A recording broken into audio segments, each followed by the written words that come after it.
Good evening and welcome. You're watching the Newshour Agenda. I'm Padmaja Joshi. Just hours are left for Karnataka to cast its ballot, and the last few hours have been marked by angry complaints to the Election Commission, video appeals by both the sides, followed by allegations that these video appeals violate the poll code on the period of silence.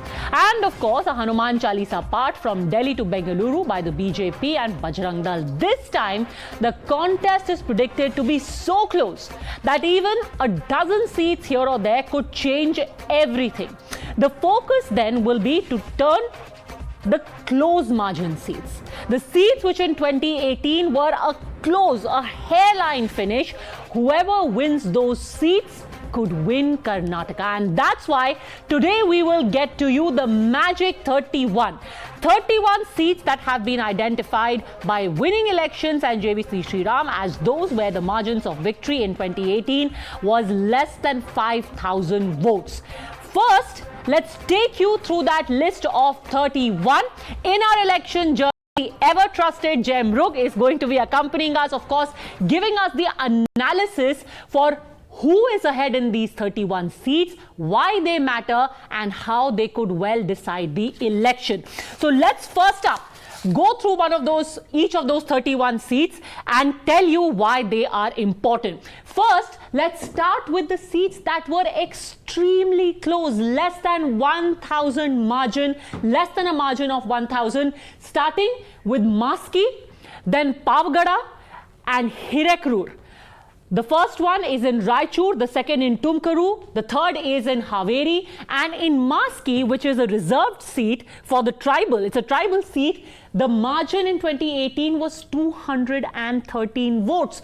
In Hirekrur, it was just 555 votes. Let's take a look at few of the other seats where the margin was a very close one, less than 1,000. You had Kundgol, Aland and Yellapur, in Dharwad, Kalaburgi and Uttar Kannada respectively. And finally, the last four seats that we are talking about, less than a margin of 1,000, is Sindhanur, Badami, Krishnarajanagar and Gadag. Now, tell us, Jay, how do these seats have such a small margin and why are they important? I think we need to analyze the phenomena looking at a couple of equations in elections in sequence. Start from 2008, the first election after the delimitation. Just look at the top 50 seats, okay? The final closing margin, if you just arrange them in an order of margin of victory, was about 3%. Okay. 2013, the margin increases to 3.5%. 2018 to 4%. Now, what is that telling us? That is actually telling us that as the BJP has grown organically in the state, it has actually made some of the contests more shriller for the opposition. Okay. Because most of these seats, if you look at the BJP strike rate in this, it is lesser. It is the opposition which has won most of the seats.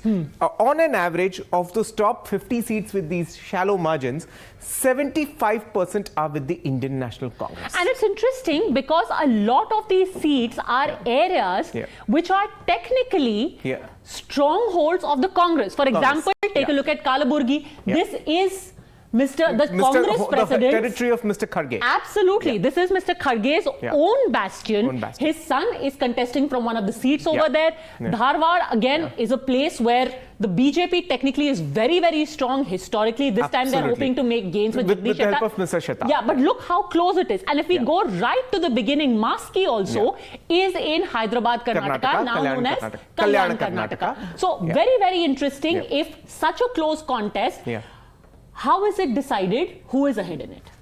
See, it's interesting. The BJP did take a decisive step towards its organic and inorganic growth here through a lot of those post-2019 defections. Maski was one of them, by the way. Okay, and the Congress won that bypoll. However, if you look at the margins, they are consistently shrinking. And they're shrinking for the opposition, not for the BJP. Look at the overall tally the BJP So am I correct in saying that in many of these seats where the BJP is not said to be very strong, again, take a look at this, Krishnarajanagar in Mysuru, said to be a JDS stronghold. JDS is winning it, but very small margin, 1779. But the BJP is still third here. Can you still say that the BJP is shrinking the margin for these parties?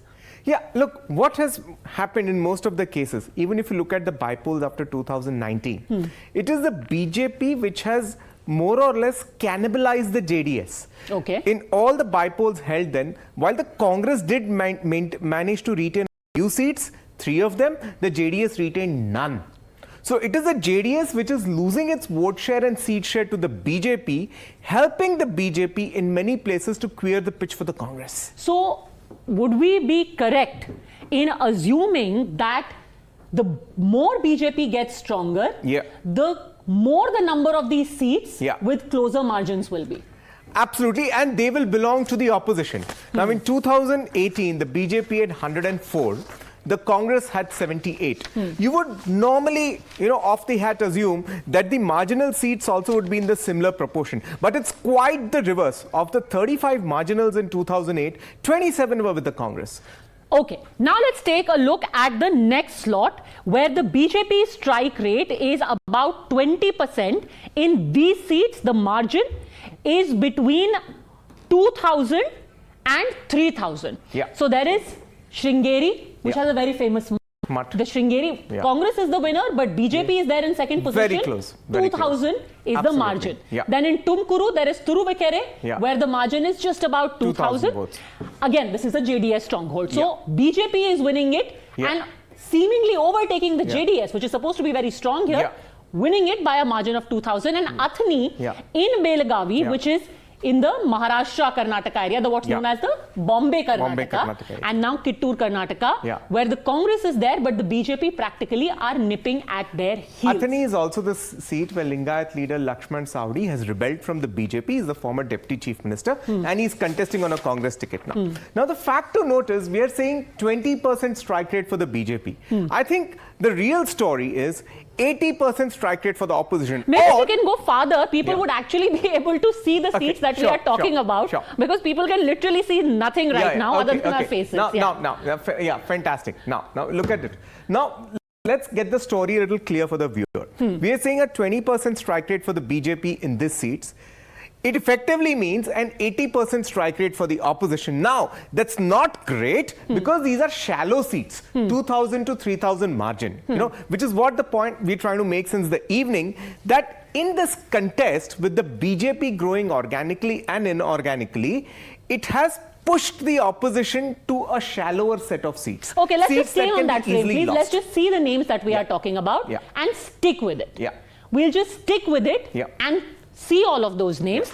Let's go to the next set where we have Ramdurg, Jayanagar, which is in Bengaluru Urban, Basavanna in Vijaypura. And let me open this out now where we bring in the big story. What is the big story that we are getting from all of these seats? GVL Narasimha Rao, National Spokesperson and MP of the Bharatiya Janata Party, B.S. Arun, Senior Journalist, Shyam Prasad Meka, Leader of the Congress, are all joining us live. The big story, and let's put up the big story over here.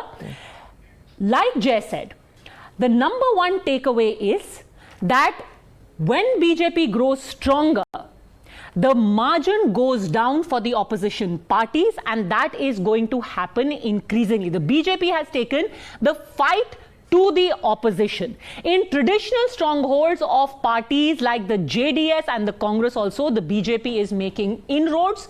The margin of victory of candidates of the JDS and the Congress are increasingly getting reduced. Before I bring you in, JVL Narasimha Rao, to talk about the strategy that you have about these seats, would you agree with this assessment, Mr. Arun? Well, for that we have to see the 2013 and 2008 margins. I'm not sure, maybe your suffragist can give us more information on that. But I would like to in addition to what you have been saying, pointing out to very interesting data, I would like to further point out a couple of these things based on this data that you have provided. These 31 seats encompass almost all regions of Karnataka except the coastal Karnataka, which is the BJP stronghold, number one. Number two, a majority of these 31 seats are in Belgavi, Bagalkot, and Raichur districts, so 3 seats each. And I would like to point out that 10 of these 8 of these went to Congress and 4 to the BJP. So this is one that I have extrapolated out of the figures that you have given. Two interesting points. One is Muskie that you mentioned, and the other is Hunsur, which is in Mysore region, old Mysore region. These two were the people had elected, one a Congress MLA and the other a JDS MLA. These two defected along with 15 others to the BJP. Okay. And in the by-elections that were held, just imagine the result. In Muskie, the BJP candidate who had defected earlier was defeated by 30,000 votes. And in Hunsur, the margin was even more, 50,000 votes, more than 50,000. So these are some of the observations that made based on a very interesting statistics that you provided. What is also interesting is that when we did an analysis of a lot of these seats, GVL Narasimha Rao, it seemed that the Prime Minister was fielded in the very seats where either the margins were extremely close or where the BJP had been in third position. Are you trying to make a foray into areas where you are going to dethrone the sitting MLA? Was that the strategy? Good evening to you, Padmaja, to you, all the panelists and also the viewers. Let me make some very generic broad points. I think the way you presented it, it might not be very easy for people outside Karnataka to understand. And even from people from Karnataka, a lot of these seats may not be individual, everyone may not be familiar with every assembly seat. We don't know about our own home states. So let me make it very clear, simple. Obviously, marginal seats where past election results have delivered narrow victories or narrow defeats become a very important electoral area for you to focus on. And what happens in one election does not necessarily repeat in the next election, because in assembly polls, particularly in assembly elections, candidates profile, candidates caste, and many other considerations determine an outcome in a particular election. Therefore, if I were to look at a particular seat which I won with a very narrow margin, I will look for somebody who can give me a better margin generally, or whether the sitting MLA is the best candidate to deliver a bigger victory this time, or is he going to be headed down by any kind of anti-incumbency if he has not been a great performer. So micromanagement in seats which are extremely close context becomes a top priority. And when Honorable Prime Minister's campaign area is chosen, you don't have one assembly as a focus. Certainly when Prime Minister goes, the locations are selected based on geographical mobility and convenience for people from different areas to come and attend the meeting. Honorable Prime Minister doesn't attend individual assembly meetings. Wherever he goes, there will be a cluster of constituencies that will in a way become the catchment area. But certainly in terms of micromanagement, seats that are decided by narrow victories, narrow margins, certainly become a top focus for us as a political party. Narasimha, Padmaja is just trying to allude to a point that was this a conscious strategy to take the battle straight away to the enemy's den? Here are the JDS seats where the JDS has, it's about to recede or it's about to fade. Here are those Congress seats. Let's just target those. I mean, she's just saying that, was it a conscious strategy? And more so, keeping in line with the larger trend that the BJP has been pushing the Congress and JDS into narrower margins.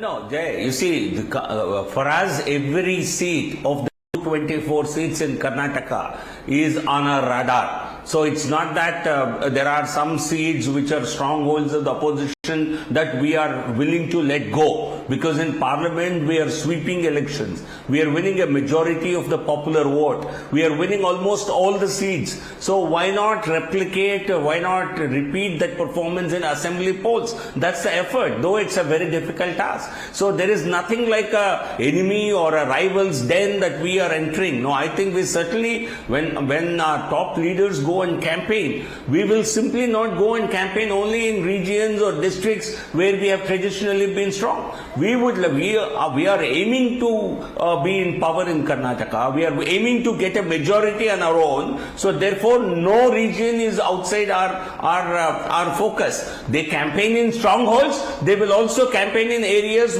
which ought to become our future growth areas. Okay, now So if you see the area where Honorable Prime Minister campaigned, you will see the entire region covered. Okay. Mr. Arun wants to quickly respond to you. I'll bring in Lokesh Jindal. Then I want to actually go to the 5 seats out of these 31 that we have identified and the reason for that. Yes, Mr. Arun, go on. Padmaja, since you mentioned about the Prime Minister, Prime Minister held 2 very impressive roadshows on 2 successive days in Bangalore. And Bangalore is the city where there are 12 seats in 2018, which gave the result with a very, very narrow margins. So 6 of these seats went to BJP, 5 to Congress, and 1 to Janata Dal.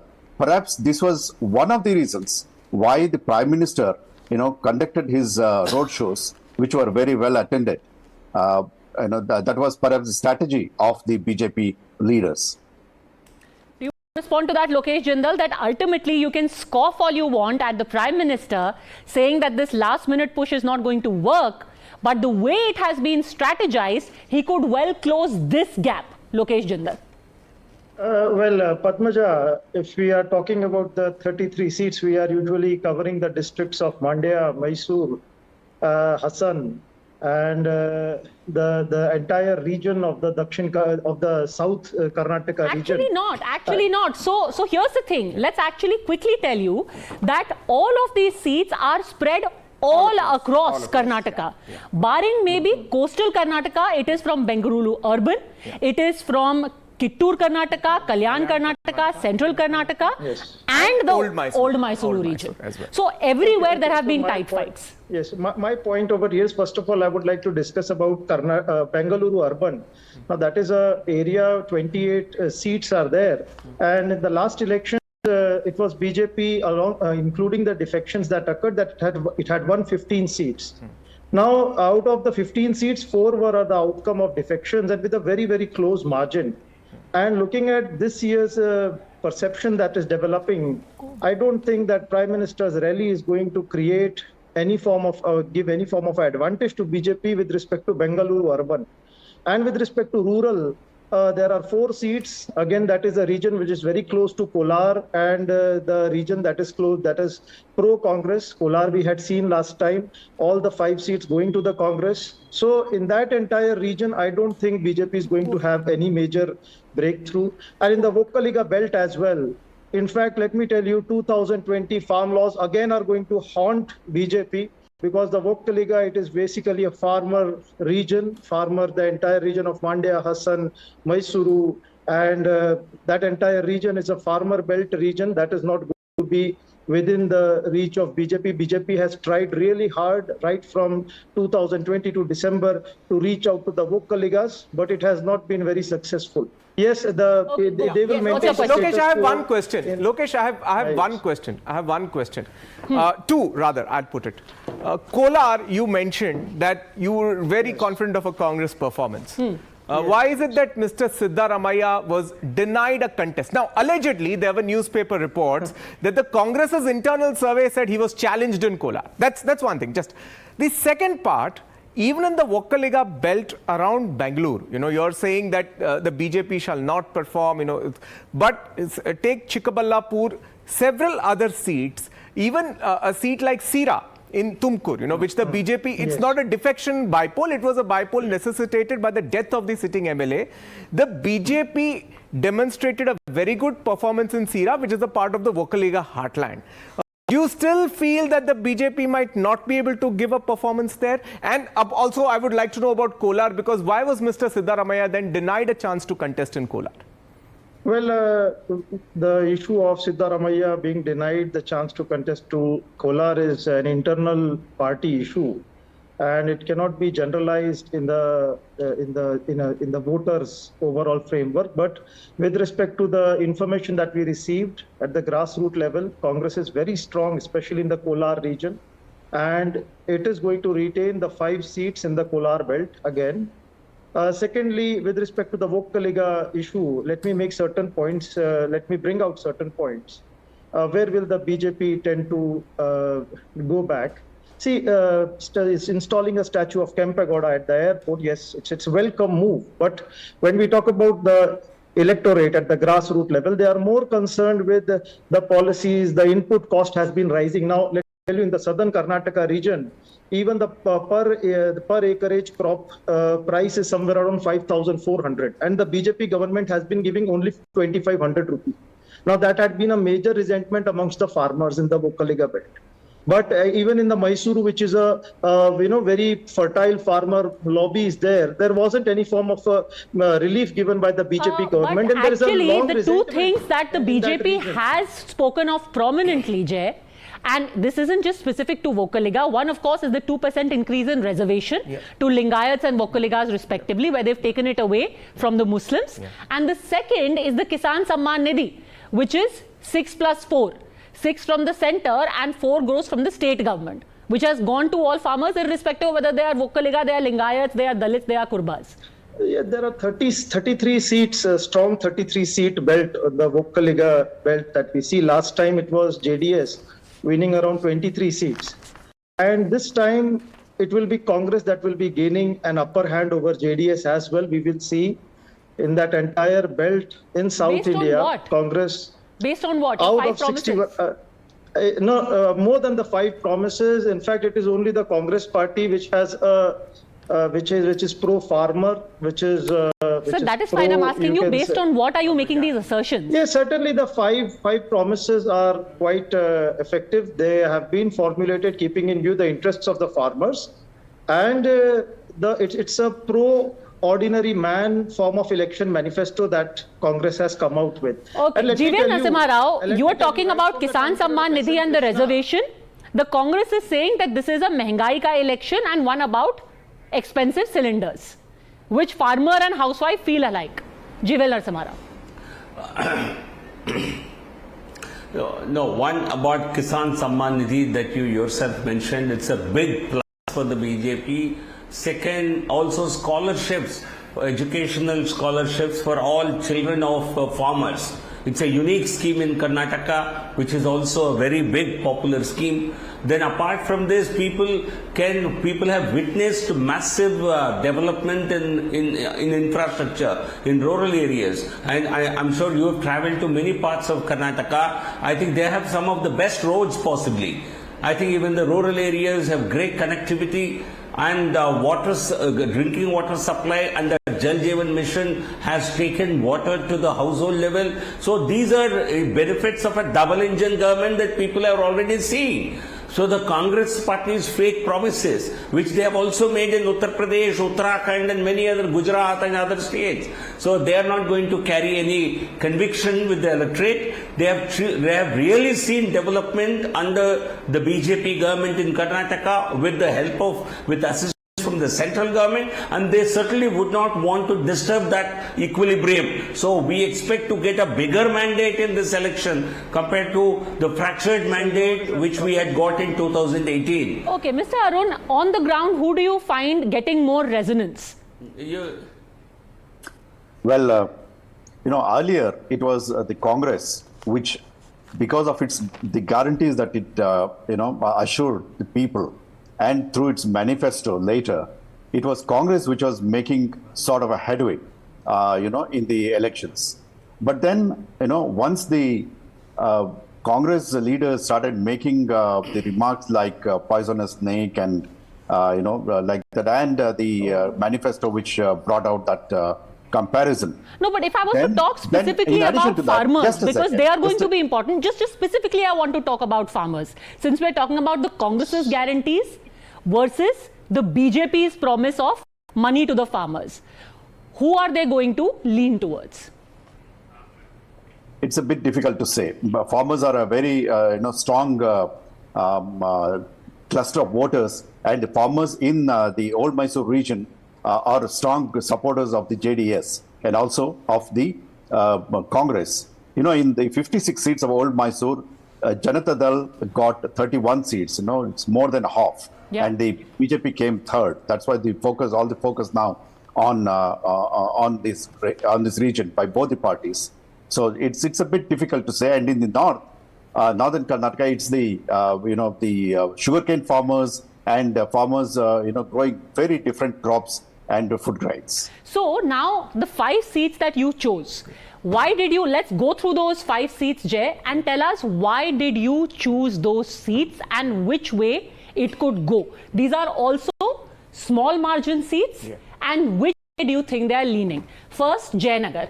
You say it's a swing seat. Which way will it go and why have you chosen it? Okay, now the story about Jayanagar is that actually it used to be a BJP stronghold till it was breached in 2018 in a bypoll by the Congress. It was the first seat where the bypoll was held after Congress JD alliance government was formed. It was a sort of shock for the BJP that they lost Jayanagar. It's one of the most planned layouts of Bangalore. It is home to a lot of IT professionals, including the Doyen Mr. Narayan Murthy, who has a house in Jayanagar. So this is going to be a key seat where the BJP is going to put its effort to take the seat back. And they clearly have, because Bengaluru urban, the BJP's lot has been slipping over the last 3 elections. Absolutely. And it was quite apparent because this time over 2 days, the Prime Minister held roadshows passing through all of its constituencies. You think that is going to swing Jayanagar towards BJP? I think they would put their best effort to make it happen. Of course they will. So will the Congress. That's neither a yes or a no. As usual, there is making a jalebi here. The next seat that we are talking about is Sakleshpur.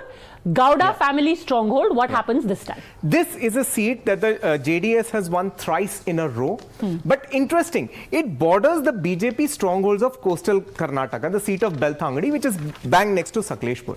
So the BJP managed to come second here last time, though it's a part of the old Mysore region where it's traditionally considered to be weak. So BJP is now looking to actually breach the stronghold of Sakleshpur. So it is a reserved seat. It's in the Hassan district. And it has a margin of 4,942 last time around. JDS won it. BJP was in second place. This again, you think there could be an upset. The third seat that we have chosen is Badami. Very, very interesting because Mr. Siddaramaiah is the incumbent. With a very narrow margin, about 2,000 votes. And he won from Badami, but he left it. Why do you think that is? See, Badami is actually a part of Kittur, Karnataka. This is a region where the Lingayat votes 1696 was his margin last time. Yes, 1696. Absolutely, 1700 votes. Yeah. It's a part of Kittur, Karnataka. The Lingayat votes do have an influence here. The BJP actually won Badami Kittur, in Karnataka 2008. basically means it's close to the Maharashtra border, what used to be called Bombay, Karnataka. Bombay, Karnataka, part which used to be a part of the Bombay presidency. Actually, that's the way it got the name Bombay, Karnataka. Now, the BJP actually had won Badami in 2008. However, with the departure of Mr. Yediyurappa in 2013, the BJP lost. With the big campaign of Mr. Siddaramaiah in 2018, again the BJP lost. This is sort of a bellwether if BJP also held its sway on the Lingayat votes. It's a part of the Lingayat Jivel belt. Narasimha Rao, wear cap of a cephalogist or an ex-cephalogist. Do you think this is going to be possible that you could swing Badami? 100%, without a doubt. So we will win Badami with a significant margin this time. And you see, I don't think there are some of the seats that you are talking about, they could be called strictly bellwether constituencies because each of these constituencies have certain unique characteristics. And every constituency has a unique demographic and a caste composition, and depending on what political parties, what tactics they employ in that particular seat, the outcome will change in this election. So therefore, I don't think these are constituencies which can really tell you the trend in the entire state.